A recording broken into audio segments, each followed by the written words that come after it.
नमस्कार दोस्तों, स्वागत है आपका हमारे यूट्यूब चैनल फोकस पावर पे। तो आज की जो जॉब अपडेट है वो है एसएससी की तरफ से। तो एसएससी ने जीडी का नोटिफिकेशन रिलीज़ कर दिया है, जो कि 24/11/2023 को रिलीज़ किया था। इसमें भी कुछ अपडेट की गई है, तो अभी अपडेटेड नोटिफिकेशन के साथ मैं इसका वीडियो बना रहा हूँ एसएससी जीडी का। तो इसमें जो सबसे पहले आप डेट ऑफ सबमिशन देख पा रहे होंगे, ऑनलाइन अप्लीकेशन इसके 24/11 यानी 24 नवंबर से 31 दिसंबर तक 2023 तक इसके फॉर्म भरे जाएंगे।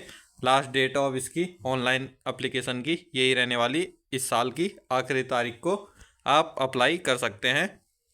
तो देखते हैं क्या क्या इसमें क्वालिफिकेशन रहने वाली है, कब तक आपका एग्ज़ाम होगा, क्या एज क्राइटेरिया है, फिजिकल का क्राइटेरिया क्या है, सिलेबस क्या रहने वाला है, सिलेक्शन प्रोसेस क्या रहने वाले, एग्ज़ाम सेंटर और किस तरीके से आपको फॉर्म भरना है। अगर आप एसएससी के फॉर्म भरते हैं तो आपको फॉर्मेट पता ही होगा, आपका ओटीआर हो चुका होगा उसमें।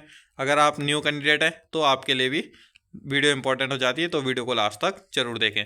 तो सबसे पहले आप सही फॉर्म भरना है और इसमें 31 तारीख तक आप फॉर्म भर सकते हैं, दिसंबर तक। अगर कुछ गलती हो जाती है तो ये करेक्शन की विंडो है, 4 जनवरी से लेकर 6 जनवरी तक 2 दिन का टाइम दिया जाएगा, जिसमें आप अपनी गलतियों को सुधार सकते हैं।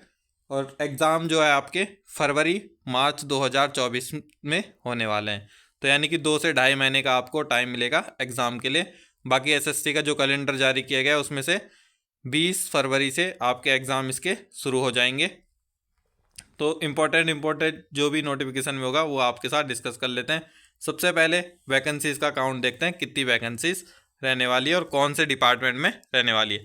पे स्केल है इसका, सैलरी जो है 21,700 से शुरू होगी और 69,100 तक लेवल 3 की ये सैलरी होने वाली है। वैकेंसीज़ है BSF, CISF, CRPF, SSB, ITBP, AR और एसएसएफ में ये टोटल वैकेंसीज़ हैं। 26,146 वैकेंसीज़ दी गई है। और बाकी कैटेगरी वाइज आप देख सकते हैं, जिस भी कैटेगरी से आप बिलोंग करते हैं, तो आप मेल कैंडिडेट हैं तो इस बॉक्स में देख सकते हैं, फीमेल कैंडिडेट हैं तो आप इस बॉक्स में अपनी कैटेगरी वाइज वैकेंसीज को देख सकते हैं। टोटल मेल के लिए 23,347 पोस्ट है और फीमेल कैंडिडेट के लिए 2,800 लगभग पोस्ट है, 2,799 पोस्ट है। तो ये वैकेंसीज का अकाउंट। अब देखते हैं इसके क्राइटेरिया क्या क्या रहने वाला है। तो सबसे पहले एज लिमिट देखते हैं। एज लिमिट जनरल कैटेगरी के जो कैंडिडेट है 18 से 23 साल।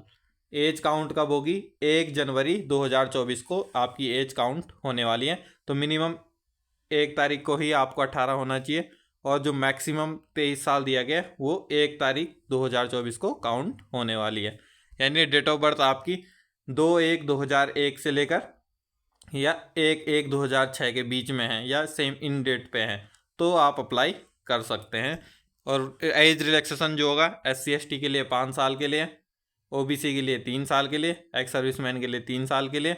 बाकी आप जिस भी कैटेगरी में बिलोंग करते हैं उसके अकॉर्डिंग आपको जो रिलैक्सेशन होगा एज में वो आपको प्रोवाइड किया जाएगा, जो भी सेंट्रल गवर्नमेंट की वैकेंसीज में दिया जाता है। SC/ST हो गया, जो भी PW जो भी कोटा होता है उसके अकॉर्डिंग आपको दिया जाएगा। अब देखते हैं क्वालिफिकेशन क्या रहने वाली है। तो एजुकेशन क्वालिफिकेशन जो भी काउंट होगी आपकी एज ऑन 1 जनवरी 2024 पे, यानी इससे पहले आपका एजुकेशन क्वालिफिकेशन होना चाहिए। तो 10th पास वाले कैंडिडेट अप्लाई कर सकते हैं।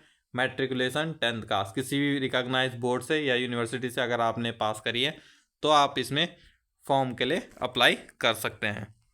ज़्यादा कोई क्राइटेरिया नहीं मांगा गया है। अगर आप NCC सर्टिफिकेट होल्डर हैं, C सर्टिफिकेट वालों को 5% का जो मैक्सिमम मार्क्स है उसमें प्रेफरेंस दी जाती है। NCC B certificate, NCC A certificate, तो परसेंटेज का क्राइटेरिया इसमें सेट किया गया है NCC वालों के लिए। अप्लाई आपको कहाँ से करना है? ssc.nic.in की वेबसाइट पे जाके आपको अप्लाई करना है।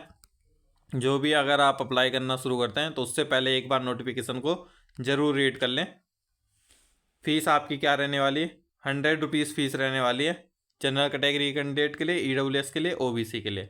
बाकी SC/ST कैंडिडेट और एक्स सर्विसमैन कैंडिडेट और इसके अलावा फीमेल कैंडिडेट जो है उनको कोई भी इसमें फ़ीस नहीं देनी होती है। SSC के कोई भी फॉर्म होते हैं उनमें फ़ीस नहीं देनी। फ़ीस आप ऑनलाइन करवा सकते हैं, चाहे आप किसी भी रुपए क्रेडिट कार्ड यूज़ कर रहे हैं, UPI से कर रहे हैं, किसी भी चीज़ से आप पेमेंट कर सकते हैं।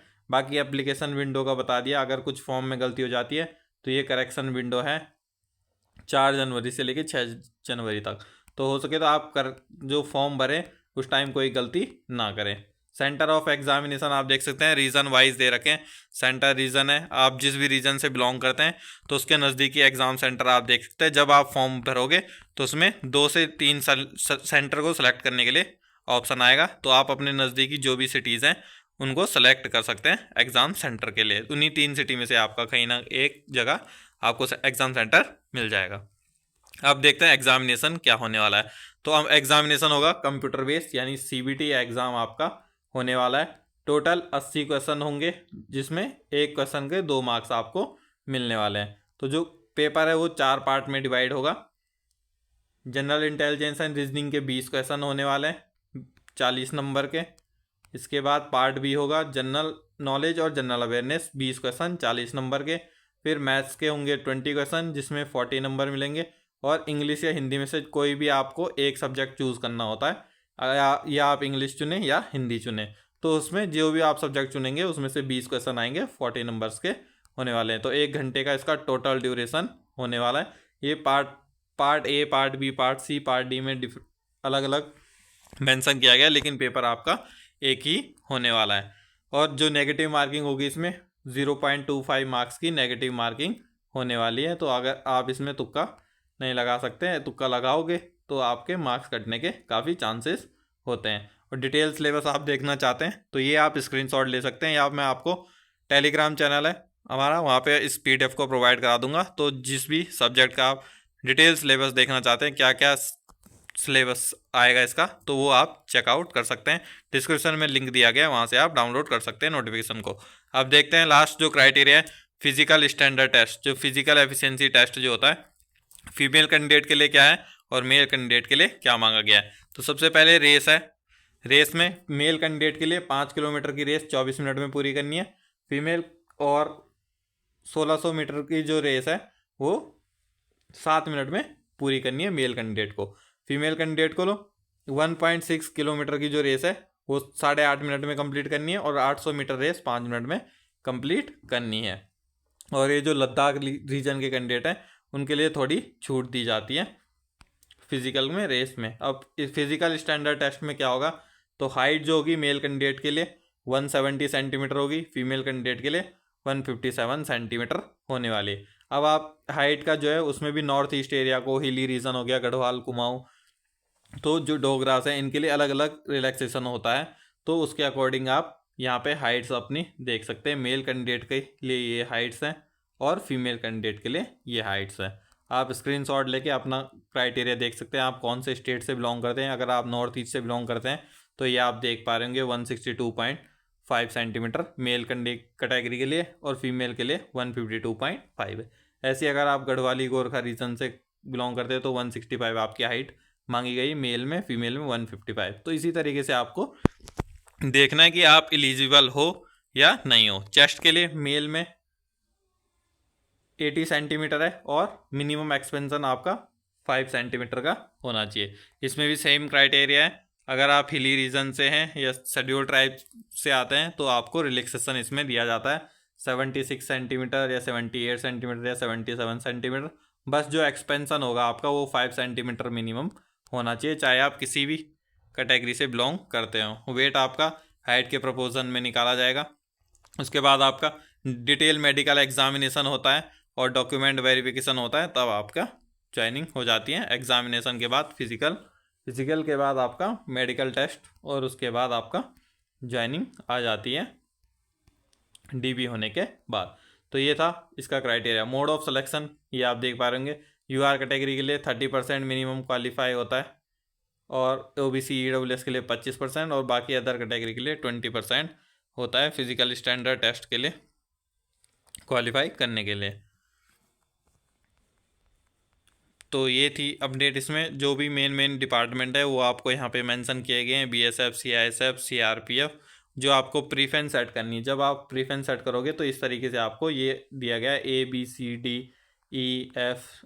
तो इस तरीके से आपको फिल करनी है प्रीफरेंस। जिस भी डिपार्टमेंट को आप होकर प्रीफरेंस देना चाहते हैं, फर्स्ट प्रीफरेंस किसके देंगे, सेकंड प्रीफरेंस किसको देंगे, तो उसके लेटर और उसका नाम वहाँ पे होगा, तो उसके अकॉर्डिंग आप फिल कर सकते हैं। तो ये थी आज की अपडेट, जो कि SSC GD का नोटिफिकेशन आया था। और फॉर्म किस तरीके से भरना है फॉर्म भरने से पहले आप एक बार नोटिफिकेशन को पूरा रीड करें। इसमें हर चीज़ दिया गया है, वन टाइम रजिस्ट्रेशन किस तरीके से करना है। अगर कोई न्यू कैंडिडेट है जिसको जानकारी नहीं है तो ये आप देख पाएंगे। इसी तरीके से आपका इसमें फॉर्म खुलने वाला है, तो हर चीज़ इसमें मेंशन किया रहता है एसएससी के नोटिफिकेशन में डिटेल तरीके से। तो आपको किसी से साइबर कैफ़े वालों से भरवाना है तो एकदम मिस्टेक ना हो, बिना मिस्टेक के भरें और एक बार नोटिफिकेशन को ज़रूर रीड करें, तभी आप फॉर्म भरें। तो आज के लिए इतना ही, धन्यवाद, जय हिंद।